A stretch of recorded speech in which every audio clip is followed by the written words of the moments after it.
The SIRF fund is called Sustainable Island Resource Framework Fund. And basically what it's meant to do, it's meant to assist us as a country to provide dedicated financing to do environmental protection. So right now, if you want to protect the environment, you have to wait to get money from the Treasury, or the private sector will provide funding.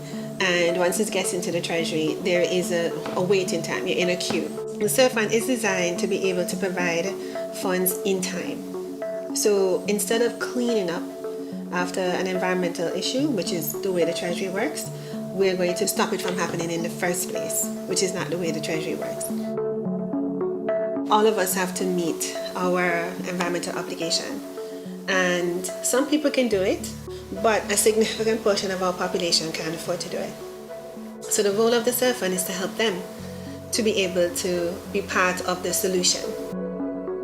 It works by providing concessional financing by grants or low interest loans that are unsecured, and it also helps them by providing technical support or even getting technology.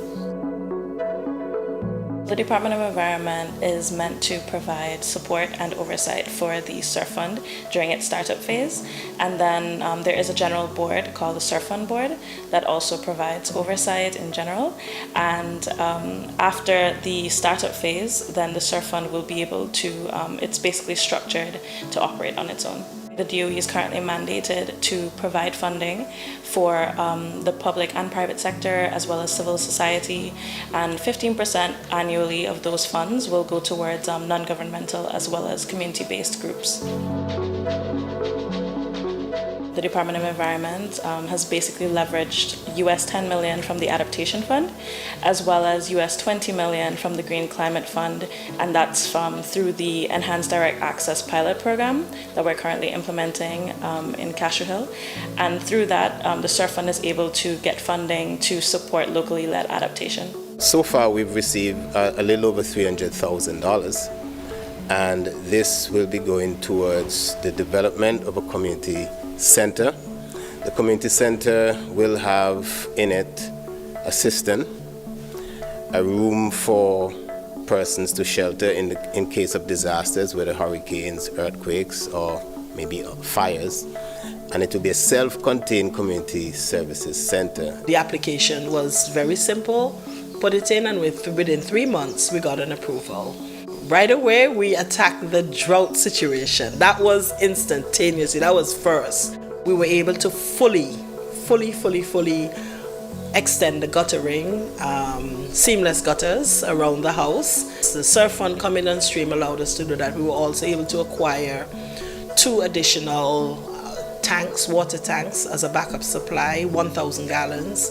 So that's 2,000 additional gallons. And recently we got an additional tank as well, because it's just so important. I am very happy to be a part of the program, and I am hopeful that it will do much more for the citizens. One of the other aspects is that for gender inclusivity, we're making sure that there is no longer gender inequality when we look at projects. The SIRF fund can be judged basically by how easy it is to access the funding that we have, and that everybody can access, including no matter how much you earn. So that is what the fund is supposed to do, basically level the playing field so everybody can participate in environmental management. The most innovative aspect of this is the risk, the financial risk the fund is willing to take.